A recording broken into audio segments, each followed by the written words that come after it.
Hello বন্ধুরা, তো আজকে ২০০৫ সালের একটা বলিউড সিনেমা নিয়ে কথা বলবো। খুবই আন্ডাররেটেড একটা সিনেমা, কিন্তু আমার এই সিনেমাটা খুব খুব খুব ভালো লাগে। সিনেমাটার নাম হচ্ছে রামজি লন্ডন ওয়ালে। এই সিনেমাটার রাইটার ছিল নান আদার দেন কমল হাসান। তো এটার ডিরেক্টর সঞ্জয় দায়মা। এবং এখানে বিভিন্ন চরিত্রে আমরা আর মাধবন, মানে রামজির ক্যারেক্টারটা আর মাধবন, তার ওয়াইফের চরিত্রে আমরা সমিতা বাঙ্গার্গিকে দেখতে পেয়েছিলাম, তার বস হিসেবে হর্ষ ছায়া, যার ওখানে সে কাজ করতো। সতীশ শাহকে এখানে একজন ইনভেস্টিগেটিং অফিসার হিসেবে দেখতে পেয়েছিলাম। এছাড়া আরও অনেকে, অমিতাভ বচ্চন, ইনফ্যাক্ট লাস্টে একটা ক্যামিও অ্যাপিয়ারেন্সে বিগ বিও আছে।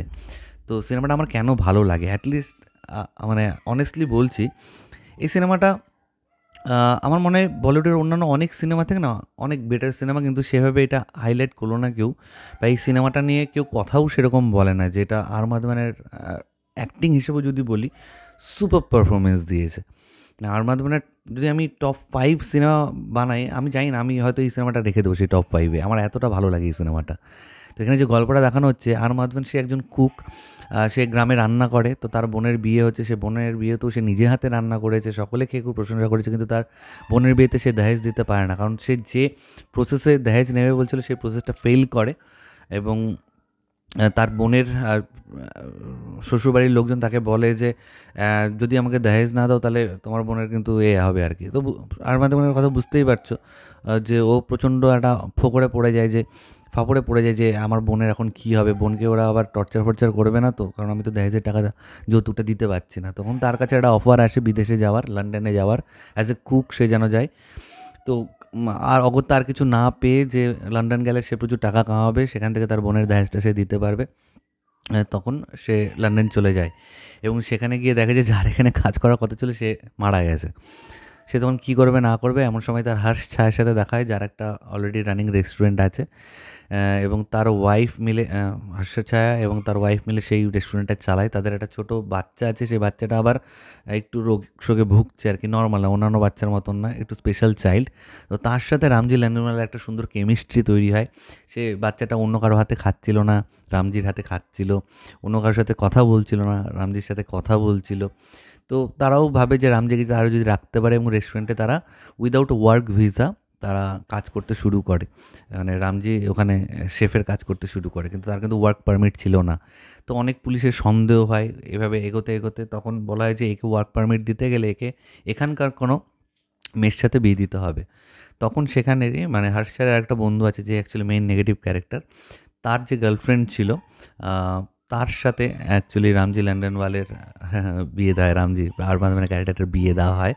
এবং রামজি ভাবে তার তো নর্মাল বিয়ে হয়েছে, পরে সে জানতে পারে যে 1 মাসের জন্য বিয়েটা হচ্ছে, জাস্ট ওয়ার্ক পারমিট দিলেই তারা হাজব্যান্ড ওয়াইফ আর থাকতে পারবে না, তাদের ডিভোর্স দিয়ে ছেড়ে দেওয়া হবে। কিন্তু এই 1 মাসে কিন্তু অনেক কিছু ঘটে যায়। ইনফ্যাক্ট যে যার আর কি গার্লফ্রেন্ড ছিল, হর্ষ স্যার যে বন্ধু, সে একজন লয়ার, কিন্তু সেই লয়ার কী বলবো, সেই লয়ার হচ্ছে তোমার ওই মেয়েটার সাথে ঘন্টায় ঘন্টায়, আচ্ছা এই লোকটা রাজ জুৎসি, ওনাকে তো চেন, ওই রাজ জুৎসি, ইনি সেই লয়ারের ক্যারেক্টারটা প্লে করেছিল। তো এই রাজ জুৎসির ক্যারেক্টারটা কী করে, যে তার গার্লফ্রেন্ডের সাথে তো রামজির বিয়ে দিয়ে দেয়, কিন্তু পরবর্তীতে রামজি কোথাও গিয়ে ফিল করায় সে কিন্তু অ্যাকচুয়ালি তোমাকে ভালোবাসে না। মানে এই লয়ারটা অ্যাকচুয়ালি যার গার্লফ্রেন্ডকে বিয়ে দিয়ে দিয়েছে, সে অ্যাকচুয়ালি ভালোবাসে না, তার অলরেডি আগে একটা বিয়েও আছে। এবং যখন ভালোবাসতো, সো যেহেতু লয়ার ছিল, তার ওই মেয়েটারও লয়ার ছিল, ঘন্টায় ঘন্টায় সে টাকা চার্জও করতো। তো অনেক রিলেশন করে মেয়েটা, মানে সমিতা বাংরাগের কথা বলছি, সেখানে সামিরা বলে ক্যারেক্টারটা প্লে করেছিল। তাকে আমরা বলিউডে সেরকমভাবে অত সিনেমা করতে দেখিনি, কিন্তু এই সিনেমাতে কিন্তু তার অভিনয় যথেষ্ট ভালো ছিল। তার দাদির ক্যারেক্টারটা যে করেছিল সেও খুব ভালো, তার সাথেও রামজির খুব একটা ভালো সম্পর্ক ছিল। তো আলটিমেটলি যেটা দাঁড়ায়, এই রামজি লন্ডনওয়ালে কিন্তু তার হবু বলছি, বউকে 1 মাসের জন্য যাকে বিয়ে করেছিল, সেই বউকে কিন্তু প্রেমে ফেলতে বাধ্য করে। এবং আলটিমেটলি ক্লাইম্যাক্সে গিয়ে একটা আমরা হ্যাপি এন্ডিং দেখতে পাই, এবং বিগ বির সেখানে একটা বিশাল বড় ক্যামিও আছে। তো এই সিনেমাটা কেন এত ভালো লাগে, এক তো গল্পটা আমার খুব ভালো লাগে, নো ডাউট, যে একটা ভাই তার বোনকে রক্ষা করার জন্য এরকম বিদেশে যাচ্ছে, যেখানে সে আদব কায়দা জানে না, ইংলিশ জানে না, সেখানে গিয়ে লোকজনের সাথে সে ঠিকমতো মিশতে পারছে না, এই করতে পারছে না, অনেক প্রবলেম হচ্ছে, স্টিল সে সেখানে কাজ করছে। তার উপর দিয়ে এত ঝুট ঝামেলা যাচ্ছে, তাও সে কিছু বলছে না, টাকা কামাতে হবে। অনেকবার ভেবেছে বাড়ি চলে আসবে, আসতে পারছে না। তারপরে এরকম ১ মাসের জন্য বউ, এই ব্যাপারটাও সে মেনে নিতে পারছে না। এবং সে কখনো ননভেজ রান্না করেনি, তাকে ননভেজ রান্না করতে হচ্ছে। অনেক ব্যাপার আছে। তো আরম আদমিন না তার ক্যারেক্টারটাকে অন্যরকম একটা গ্রাফে সাজিয়েছে। সে নিজেও স্ক্রিন প্লে লিখেছে ইনফ্যাক্ট এই সিনেমাটার, বাকিদের সাথে মিলে, ডিরেক্টর আরও রাইটারদের সাথে মিলে। তো বোঝাই যাচ্ছে যে সে অনেক এফোর্ট দিয়েছে। এই সিনেমাটার মধ্যে যে সমস্ত কিছু ইমোশনাল, খুব সিরিয়াস তা নয়, কমেডির পোর্শনও আছে। কমেডির পোর্শনগুলোও সত্যি খুব ওয়ার্ক করে, কারণ একটা লোক বিদেশে গেছে, সেখানে গিয়ে সেখানকার আদব কায়দা, সেখানকার চাল চলন, ড্রেস আপ, সমস্ত কিছু মিলে আর কি একটা কমেডি সিচুয়েশনও ক্রিয়েট হয়েছিল। দেন শিফট করে সিনেমাটা একটু ইমোশনাল দিকে, এবং হাজব্যান্ড ওয়াইফ তারপর একটু রোমান্টিক অ্যাঙ্গেলের দিকেও তারা যায়। তো সিনেমাটার মধ্যে অনেক কিছুই আছে আর কি। তো যারা সিনেমাটা দেখেছে তারা জানে যে এই সিনেমাটা কিন্তু নো ডাউট খুব খুব খুব ভালো, মানে আন্ডার রেটেড হয়ে আছে এই সিনেমাটা। খুব ভালো সিনেমা কিন্তু প্রচণ্ড আন্ডার রেটেড। আমি জানি না এই সিনেমাটা, মানে আমি তো অনেককে জিজ্ঞেস করলে তো বলবে এইটা আবার কোন সিনেমা, ধরে এই ধরনের সিনেমা কেউ দেখে নাকি, অথচ সে সিনেমাটাই দেখেনি। সিনেমাটা দেখতে হবে তো, তাই না?